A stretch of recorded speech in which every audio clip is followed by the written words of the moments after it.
এটা অঞ্চল উন্নয়ন কৰিবৰ কাৰণে একেটা লাইনতে নহ'ব।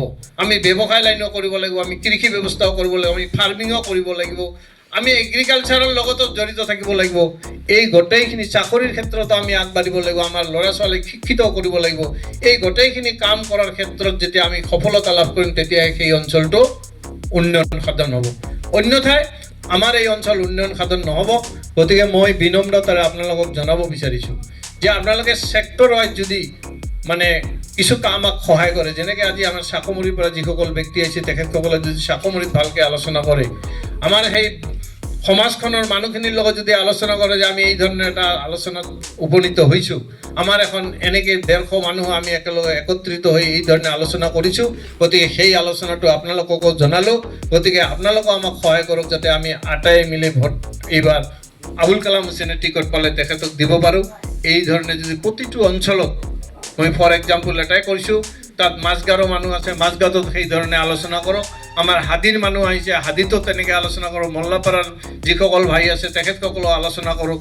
আমাৰ এই যি ঠাইত আমি মিটিং কৰিছোঁ ইয়াতো হ'ব, আমাৰ টুলটুলীয়াপাৰাতো হওক, আমাৰ ঝৰাবৰীতো হওক ইত্যাদি গোটেইখিনি অঞ্চলত যেতিয়া আমি এটা নেটৱৰ্কৰ সৃষ্টি কৰিম, আমি কম দিনত আমি কিন্তু এই আমাৰ প্ৰচাৰটো জটিলভাৱে মানে উচ্চাৰিত হ'ব আৰু প্ৰতিজন মানুহৰ মুখে মুখে যেতিয়া হ'ব, সেই কথাটোৱে আমাক যথেষ্ট সহায় কৰিব। আৰু নিজৰ জন্ম ঠাইত যেতিয়া অইন ঠাইৰ মানুহে আহি যেতিয়া আমাৰ এই অঞ্চলত শুনিব যে হাবৰাহাট দিহি, মই মাইয়া বজাৰত গৈছিলোঁ, সেই বজাৰৰ অঞ্চলত কিন্তু আবুল কালাম হুছেইনৰ বাদ দি কোনো মানুহে এটাও শব্দ কোৱা নাই ভোট এইবাৰ আবুল কালাম হুছেইনক দিব।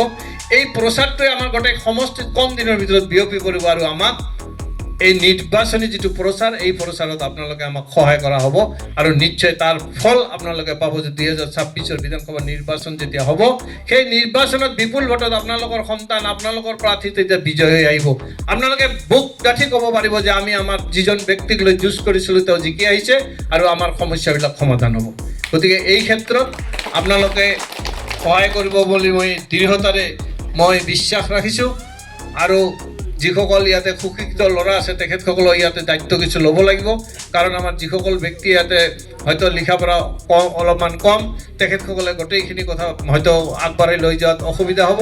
আমাৰ আলেম উলেমাসকলকো আমি লগত ল'ব লাগিব, কাৰণ আলেম উলেমাসকলৰ সমাজত এটা মানে যথেষ্ট নেটৱৰ্ক আছে, তেখেতসকলেও আমাক সহায় কৰিব। কিন্তু তেখেতসকলক আমি সন্মান যাচিব লাগিব, তেখেতসকলক সন্মান দি যদি তেখেতসকলক আগবঢ়াই দিওঁ, তেতিয়াহ'লে সেই ক্ষেত্ৰত তেখেতসকলে আমাক আগুৱাই লৈ যাব পাৰিব। আৰু এইখিনি আহ্বান ৰাখি মই সকলোৰে পৰা বিগত দিনৰ কিবা ভুল ত্ৰুটি হ'লে ক্ষমা বিচাৰি পুনৰবাৰ আপোনালোকৰ ওচৰত দোৱাৰ আৰজ জনাই মই মোৰ সংক্ষিপ্ত বক্তব্য শেষ কৰিছোঁ। তাৰ লগতে মোৰ এটা আবেদন থাকিব, যিসকলৰ সম্ভৱপৰ হয় বাইক চাইক থাকিব, মই নিয়াৰেষ্ট আমাৰ যিবিলাক এই মলানডুবি আদি কৰি এইবিলাকত মানে 2-3 দিন পিছতে মই কেম্পিংটো আৰম্ভ কৰিম। সেই সময়ত যদি আপোনালোকে কিছু সহযোগ কৰে, তেতিয়াহ'লে নিশ্চয় আমাৰ এই অঞ্চলৰ মানুহৰ লগত তেওঁলোকৰো এটা ভাল চা চিনাকি আছে, তেতিয়াহ'লে আমাৰ সহজ হ'ব। আৰু তেখেতসকলেও দেখিব যে আজি হাবৰাঘাট দিহিৰ বিভিন্ন অঞ্চলৰ যুৱকসকল যেতিয়া একত্ৰিত হৈছে, নিশ্চয় আমিও তাত চামিল হ'লে আমাৰ এই প্ৰাৰ্থীজন তেখেতসকলৰ মুখতো একেধৰণৰ উচ্চাৰণ হৈ আছে, কিন্তু সেই উচ্চাৰণটোক আৰু শক্তি আগবঢ়াবৰ কাৰণে এইখিনি কাম যদি আপোনালোকে আমাক সহায় কৰে, নিশ্চয় আমি সফলতা লাভ কৰিম। এই আহ্বান ৰাখি মই মোৰ বক্তব্য শেষ কৰাৰ লগতে মই পুনৰবাৰ আপোনালোকক আন্তৰিক চালাম আৰু অভিনন্দন জ্ঞাপন কৰি মই ধন্যবাদ জ্ঞাপন কৰিছোঁ। খোদা হাফেজ।